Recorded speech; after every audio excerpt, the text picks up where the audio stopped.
பரிசுத்த நாமத்திற்கு மகிமை உண்டாவதாக. இந்த காலை வேளை உங்கள் அனைவரையும் ஆண்டவராகிய இயேசு கிறிஸ்துவின் இன்ப நாமத்தில் அன்போடு வாழ்த்தி வரவேற்கிறேன். 1 கொரிந்தியர் 2 அதிகாரம் 9 வாக்கியத்திலே வாசிக்கிறோம். தேவன் தம்மில் அன்பு கூறுவதற்கு ஆயத்தம் பண்ணினவை கண் காணவும் இல்லை, காது கேட்கவும் இல்லை, அவைகள் மனுஷனுடைய இதயத்தில் தோன்றவும் இல்லை என்று சொல்லி அங்கே பவுல் எழுதுகிறார். இந்த நாளின் செய்தியாக மெய்யான அன்பு. ஒருவனுடைய வாழ்க்கையிலே தேவனுடைய அன்பை நாம் எப்படி மற்றவர்களுக்கு பறைசாற்றுகிறோம்? தேவன் நமக்கு கொடுத்த அருமையான ஒரு பரிசுத்தமான ஒரு வேதம் என்னவென்று பார்க்கும்போது அது முற்றிலுமாய் அன்பு.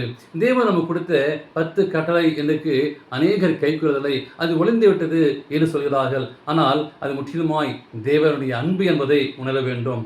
சமீபத்தில் விமானத்தில் ஒருவர் சென்று கொண்டிருந்தார். அப்பொழுது ஒரு பெரிய ஒரு கடையிலே விலைப்பட்டியல் எழுதப்படுவதை பார்த்தார்கள். அவர்கள் அதை குறித்து வாசித்து பார்த்த பொழுது அங்கே உள்ள படங்களையும் பார்த்து அதிசயமாய் ஒரு பிரமித்து போனார்கள். அந்த கடைக்கு சென்ற போதும் அநேக காட்சியை பார்த்தார்கள். அதாவது அங்கு வந்திருந்த பெருமையான வாடிக்கையாளர்கள் அந்த பொருட்களை வாங்குவதற்கு அல்ல, விளம்பரத்திற்காக அது வைக்கப்பட்ட பொருட்களை வேடிக்கை பார்த்து வியப்படைந்ததில் நேரத்தை செலவிட்டார்களாம். சிறந்த பொருட்கள் மேல் நம்முடைய தனி ஆர்வம் உண்டு. அத்தகைய பொருட்களை வாங்க வேண்டும் என்கிற நோக்கத்தோடு பெருமானவர்கள் அதை சம்பாதிக்க முயன்றார்கள். ஆம், தேவனுக்கு பிரியமான பொருளே, சில வேளையிலே கடன் வாங்கியாவது அந்த பொருளை வாங்க வேண்டும் என்று சொல்லி அநேகர் என்ன பண்ணுறாங்க, அவசரப்பட்டு பொருட்களை வாங்குகிறார்கள்.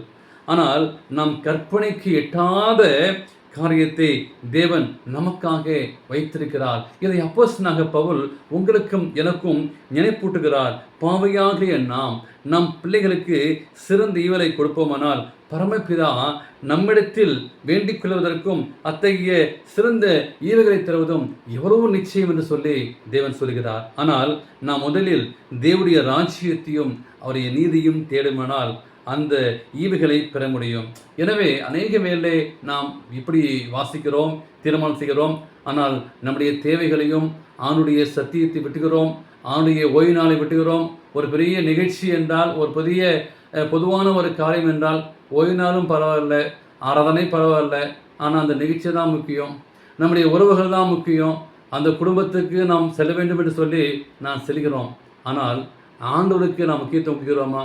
இப்படி வேதத்தை வாசிக்கிறோம், ஆனால் நம்முடைய குடும்பத்தில் ஒரு சூழ்நிலை வரும்போது ஈஸியாக ஆண்டவரை விட்டுவிட்டு அந்த நிகழ்ச்சியிலே நாம் போய் கலந்து கொள்கிறோம். ஆம், தேவனுக்கு பிரியமான பிள்ளை, எவ்வளவு மத்தியில் நாம் தேவனை மகிமைப்படுத்துகிறோமா, மனுஷனை திருப்திப்படுத்துகிறோமா என்பதை எண்ணி பார்க்க வேண்டும். உறவை நம்மிடத்தில், ஆனால் தேவன் ஒரு தகப்பனாக இருந்து ஒரு பிள்ளையாக இருந்து ஒரு உறவை எதிர்பார்க்கிறார். எனவே அன்பான இதயத்திலிருந்து தேவன் நம்மளை நேசிக்கிறார். அவருக்கு நம்முடைய அன்பு அவருக்கு அவசியமாக இருக்கிறது. அநேக வேளை அவருடைய அன்பை நாம் உதறி தள்ளிவிட்டு நாம் செல்கிறோம். தேவனுக்கு பிரியமான பிள்ளை, யாரையும் நாம் திருப்திப்படுத்துகிறோம்? தேவனை திருப்திப்படுத்துகிறோமா அல்லது மனுஷனை திருப்திப்படுத்துகிறோமா? ரட்சிக்கப்பட்டவர்களுக்காக மேன்மையும் மகத்துவமான ஈவுகள் நமக்கு காத்திருக்கின்றன. அப்படிப்பட்டவர்கள் தேவன் மெய்யான அன்புள்ளவர்கள்.